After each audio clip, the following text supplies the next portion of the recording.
Lo primero es que ya aquí dijeron ampliamente lo que era Sur Futuro. Y decirle quizá algunas cosas que no se dijeron rápidamente. Primero que empezamos en 2001. Eso no es mucho tiempo. Para una organización y menos para un trabajo de cuenca, tampoco lo es. Pero las experiencias han sido tan intensas que se siente como si hubieran sido 80 o 90 años. Quiero llamar la atención de lo que ven ustedes ahí de la misión de Sur Futuro.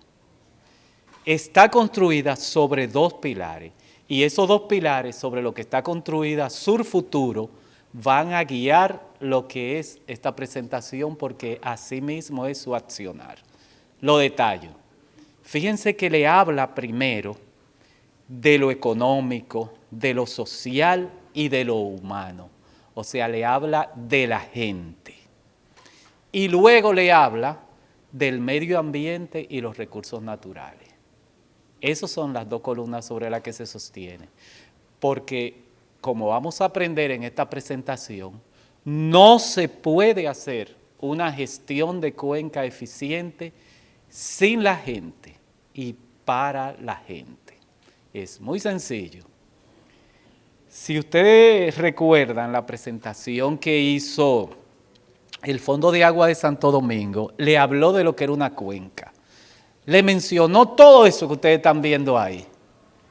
Pero hubo algo que no se lo mencionó y que ya se incluye en los nuevos enfoques de gestión de cuenca, y es el ser humano, que no es exclusivamente el objeto de explotar los recursos naturales, sino que es parte también intrínseca de la cuenca.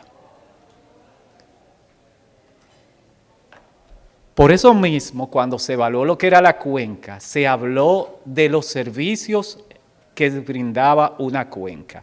Y son muchos. Los que más se conocen son los bienes, o sea, las cosas que uno saca de la cuenca, la madera, los alimentos, los animales que cría, el agua, pero también hace un servicio de regulación. Controla la erosión, el ciclo del agua, hasta la polinización que hacen las abejas a las flores. También brinda servicios de soporte y brinda servicios culturales. ¿O ustedes cuando van al campo no se sienten diferentes? Relajados, respirando ese aire, viendo la naturaleza. Son muchas las cosas que nos brinda una cuenca. Sin embargo, no todo es color de rosa. No todo es tan bonito. Hay que mirar qué es lo que está pasando allá arriba. ¿Por qué uno dice, no, porque están tumbando los palos, no, porque están quemando, no, porque esa gente no tiene conciencia? He escuchado mucho eso hoy, que hay que intervenir en la cuenca, que hay que educar a la gente, que hay que decirle, mire, esto es bueno y hazlo así para que esto te convenga. O sea, como que ellos no saben lo que necesitan. Pero eso no es así totalmente. Ellos sí saben lo que necesitan. Ellos sí saben que cuando están talando y quemando, están hipotecando el futuro de sus hijos y dañando su presente. La pregunta no es si ellos saben o no, la pregunta es por qué lo hacen. Y la respuesta de eso es una sola. Se llama pobreza. Cuando yo quiero pedirle al otro lo que no es justo. Le voy a poner un ejemplo de una de las cuencas más importantes para ustedes del Iguamo, para Patricia el Yaque del Norte, y yo le quiero poner un ejemplo del río Yaque del Sur. Porque esos datos me los sé de memoria. Allá arriba, en lo que se llama la cuenca alta, que es más o menos del mismo tamaño que la cuenca baja, viven menos de 150,000 personas. Y eso incluye la ciudad de Constanza, que es la que más tiene, porque ahí es que nace el río Yaque del Sur. Ahí está Padre Las Casas, parte de San Juan, todo eso. ¿Qué sucede? Abajo viven casi 2 millones de gente. Toda el agua que se usa para las presas, para generación de electricidad, para sistema de riego, para acueducto, está en función de lo que hagan esas 150,000 personas que están allá arriba, para que se beneficien todos los que están abajo. Pero ¿qué pasa? Allá arriba, el nivel de pobreza es más de un 80%. Allá arriba, todavía la gente cocina en 3 piedras y cocinan a las 3 de la tarde para que sea desayuno, comida y cena, exactamente en la mitad del día. Y a veces usted llega y encuentra el perro acostado en las 3 piedras, en señal de protesta, porque sabe que ese día no se va a cocinar. Llegó las 3 y no cocina, el perro va y se acuesta en las 3 piedras, como haciendo un llamado. Todavía hay casas como esa que ustedes ven ahí, de Tejemaní y Yagua, que ustedes ni se recordaban que todavía las casas se cobijaban de Yagua. Ah, perdón, que no le están viendo.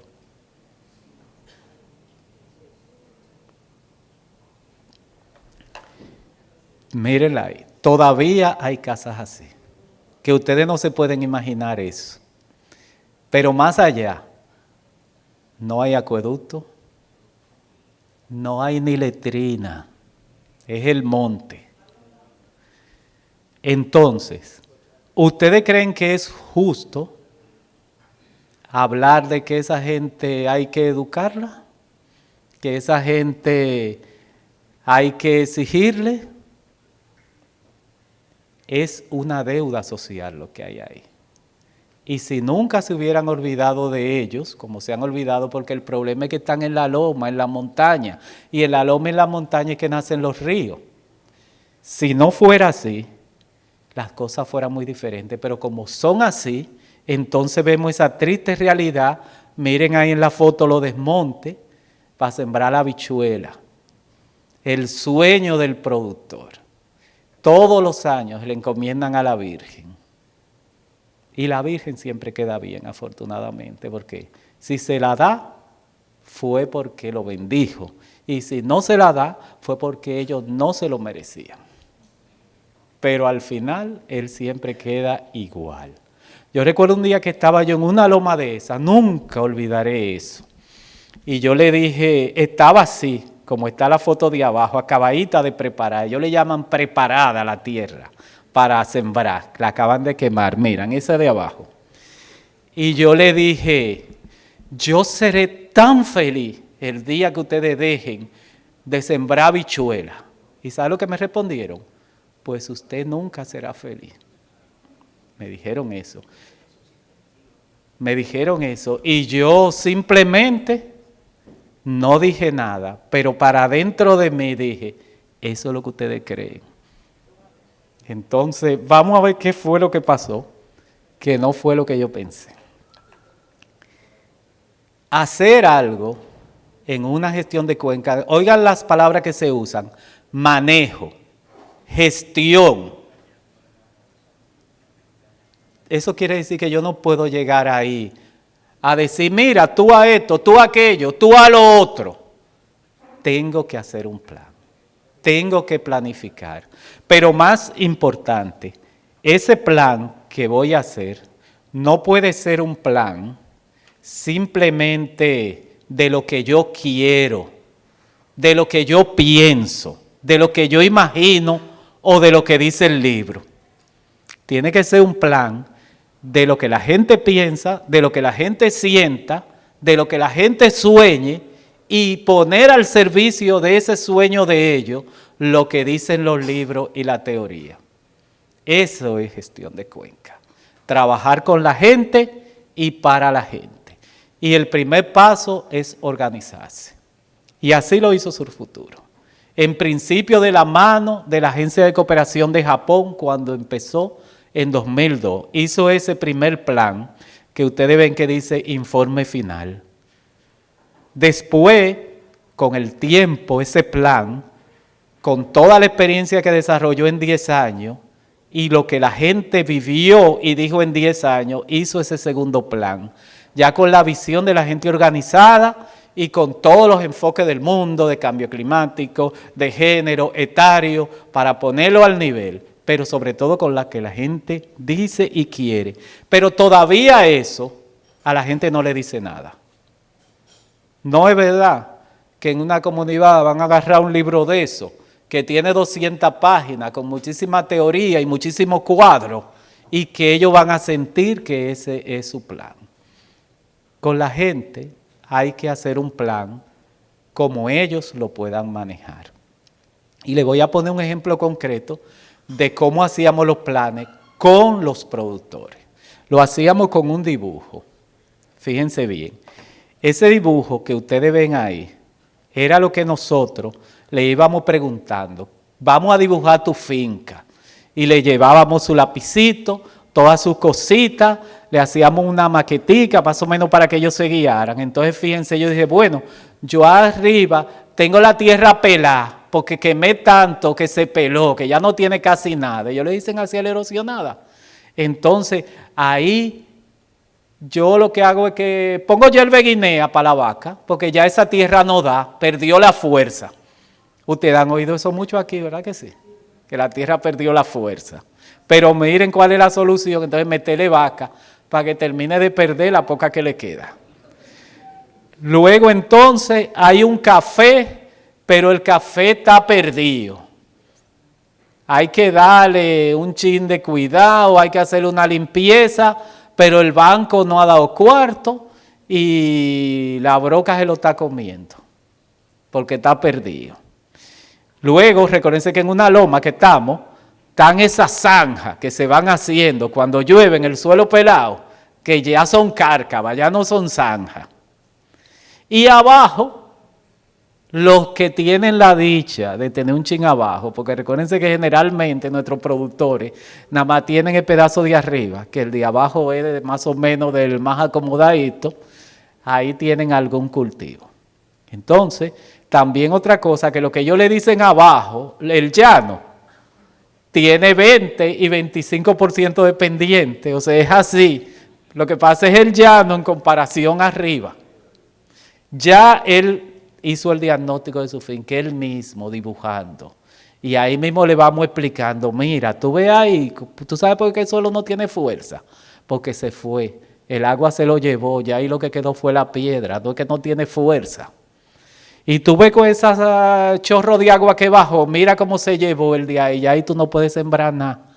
Empezando a que él mismo comprenda que el bien más importante que él tiene es el suelo. Como él le dice, la tierra.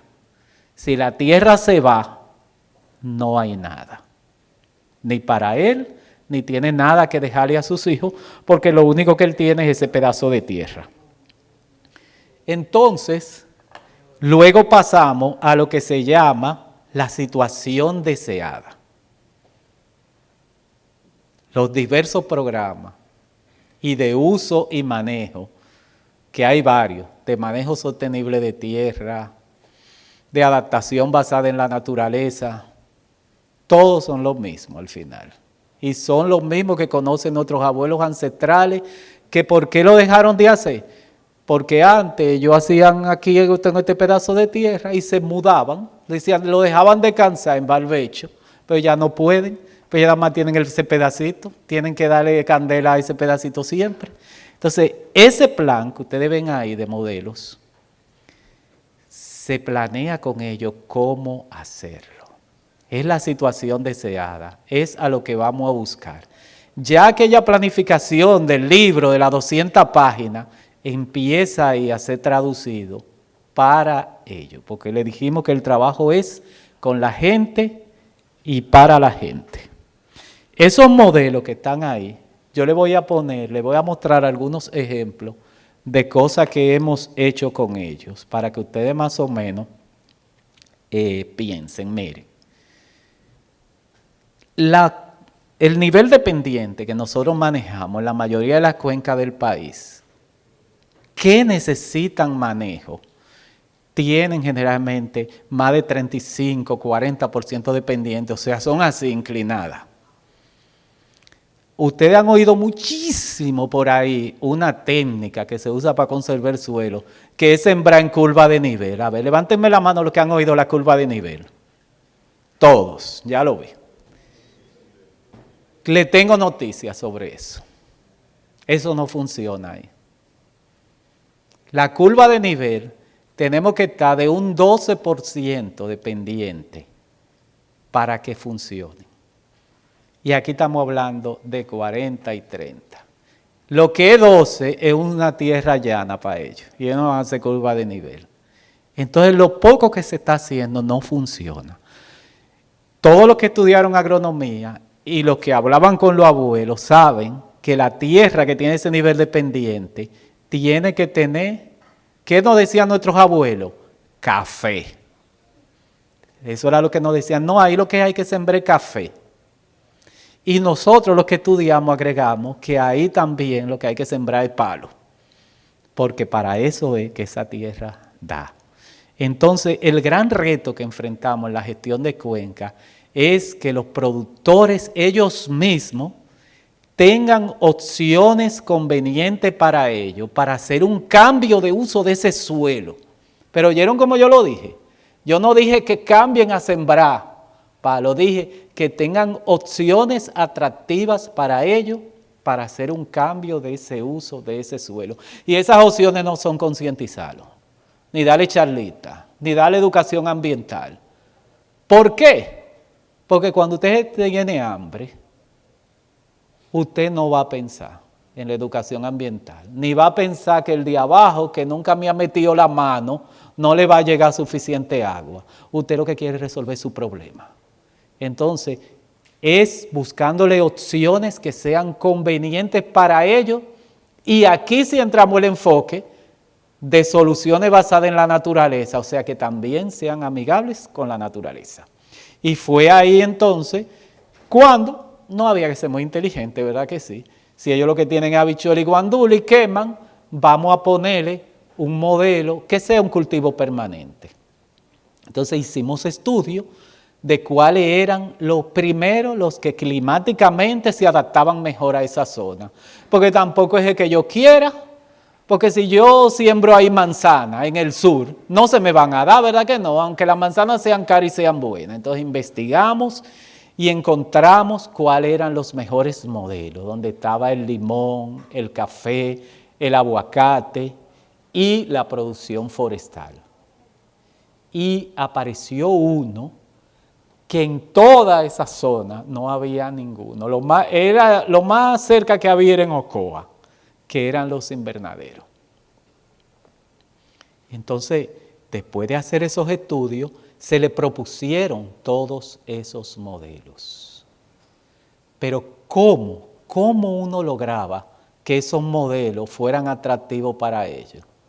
Porque lo primero que ellos te decían es, pero si yo siembro mi tarea de palo, ¿y eso cuántos años es que dura eso para parir? 4, 5 años. ¿Y qué voy a comer mientras tanto?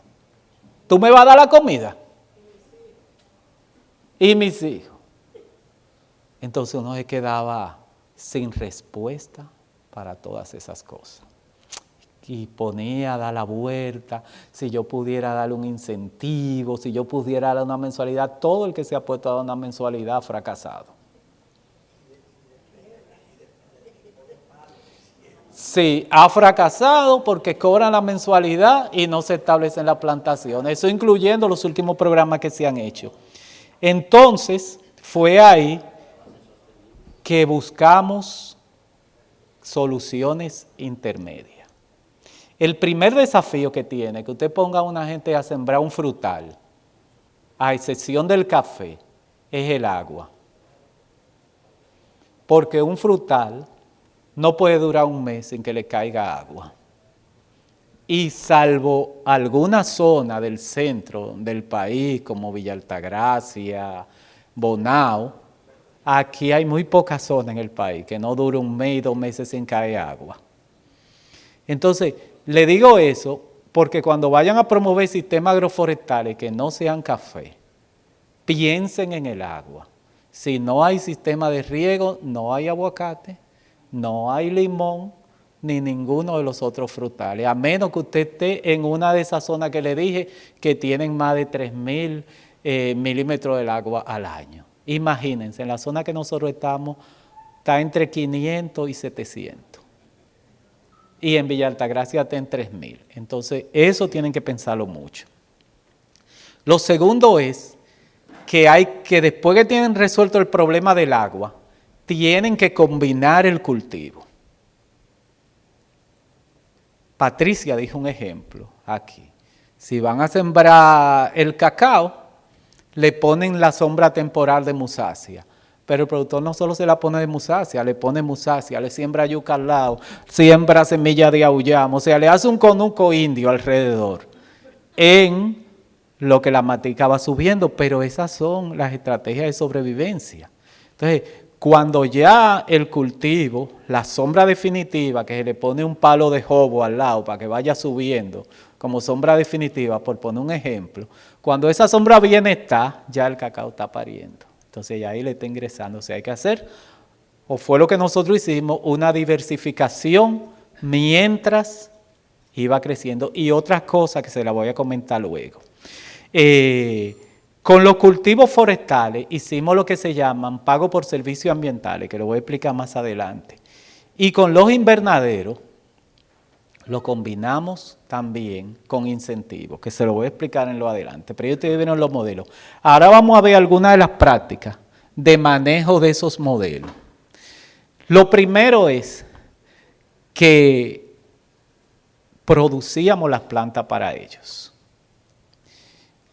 Por ejemplo, cuando se empezó la gente a hacer el aguacate, descubrimos que los suplidores no le vendían el aguacate que le decían. Por ejemplo, le vendían con aguacate injerto de semil y cuando empezaba a crecer la mata, no era semil, era otro. Y esa experiencia entonces nos llevó a nosotros a empezar a producir. Surfuturo tenía un vivero forestal, donde se producía 1 millón de plantas de pino para sembrar en la cuenca, que es otra cosa que ustedes tienen que tomar en cuenta. Ustedes como institución tienen que buscar la forma de reforestar. Y yo ahorita les voy a dar varios tips para eso. Fíjense en esa mata de pino que tiene la señora en la mano. Ustedes notan que las raíces están afuera, ¿verdad que sí? Y que están sembradas, porque eso está sembrado en una cosa que le dicen tubete. Cuando uno va a trabajar en cuenca, como uno está trabajando en loma, las plantas, tanto frutales como forestales, sobre todo las de café y pino, y los árboles que uno va a sembrar, deben ser a raíz dirigida. La razón es muy sencilla. Imagínense que ustedes van a subir una loma y que la mata está sembrada en funda, como uno la sembraba antes. ¿Cuántas matas ustedes pueden subir a la loma? Porque ahí no hay camino. La que quepan en la álgana del burro. Y si el burro puede subir. Pero cuando van así, ustedes pueden empaquetar en un paquetico que lo cogen en la mano hasta 200 matas. En un solo paquetico. Cuando usted la mete en una álgana o en lo que sea, usted fácilmente sube con 2.000, 3.000, 4.000 plantas en una álgana de eso. Entonces eso es muy importante que sepan, porque muchas veces decimos, ay, vamos a poner a los comunitarios a que hagan vivero para que después suban a la loma y después cómo suben toda esa funda. Entonces eso es muy, muy importante que lo tengan en cuenta. Entonces, estas son lo otro que les quiero mostrar. Ya cuando se está sembrando, ustedes saben que el dominicano, sobre todo la gente de las comunidades, son la gente más limpia del mundo. Cuando uno llega a la comunidad de madrugada, ya la doña está barriendo el frente. Yo creo que antes de ir al baño, ella estaba barriendo el frente, porque nadie le puede ver una hojita en su casa. Y esa misma técnica la aplican en el conuco. Cuando van a sembrar, dejan eso limpiecito, sin una hierbita. Bueno, pues miren, una de las cosas más importantes para conservar la cuenca, sabiendo que el gran problema de la cuenca es que no se nos vaya el suelo, es que hay que empezar a hacer sucio y a dejar la hierba. Y hay que decírselo a la gente a sí mismo. El suelo no puede estar desnudo, no puede estar en cuero. Por eso es que ustedes están viendo dos opciones. Ahí miren que son dos lomas, una más empinada que otra. ¿Cuál es más empinada de las dos? La de la derecha, ¿verdad? Porque esta la cogió entera y cuando ustedes ven que nada más coge un pedazo es porque es más empinada, fíjense. En la de la izquierda, eso es en una loma de Constanza, cerca del convento, sembrado de limón. Fíjense que en vez de limpiarlo, se sembran en curva de nivel y se le hizo una corona alrededor. Ahí en esa corona usted le echa su abono, le pone su agüita, pero mientras tanto si llueve, ustedes van a notar que no se va a erosionar el suelo, ¿verdad que no? Pero eso es porque esa pendiente lo permite. Ahora, donde está, que ya la pendiente es demasiado fuerte, fíjense cómo trabajamos lo que nosotros llamamos microterraza, utilizando las mismas cosas que hay ahí. En cada sitio se construye con la piedra una pequeña terraza y ahí sube la mata y no se erosiona. Y lo más importante, fíjense que nada más se limpió el pedacito de la terraza. Eso también se puede hacer con troncos y todo eso. Y miren cómo se mantiene toda la hierba. ¿Qué es lo único que puede hacer? Se le hace un chapeadito, como uno dice, para que, hasta que la mata suba. Porque después que la mata sube, ella misma da sombra alrededor de ella y controla el crecimiento de esas malezas. Le voy a poner más ejemplos de manejo. Miren cómo hizo este productor, que él usó del mismo chapeo que hizo, los troncos, y lo puso así en curva de nivel como una barrera completa. Así cuando se erosiona un poco la tierra, se queda ahí mismo y va construyendo una terraza alrededor de la planta. Y miren en el otro, como él utilizó varios neumáticos y construyó una terraza de goma para proteger el reservorio. Todo eso son prácticas adaptadas de los mismos productores, lo mismo que ellos hacían poniéndole un poquito de técnica. ¿Cuál fue la técnica que se le puso? Enseñarlo a hacerlo a nivel. Fíjense un nivel construido con los mismos elementos del campo. 3 palos, una cuerdita y una piedra. Ya con eso ellos pueden poner todos esos elementos en curva de nivel, como esa que ven ustedes a la derecha. Y también pueden usar barreras vivas, como esa que ustedes están viendo ahí, que es sembrando limoncillo, vetiver o todo eso. En pocas palabras, le estoy diciendo que lo más importante es conservar el suelo.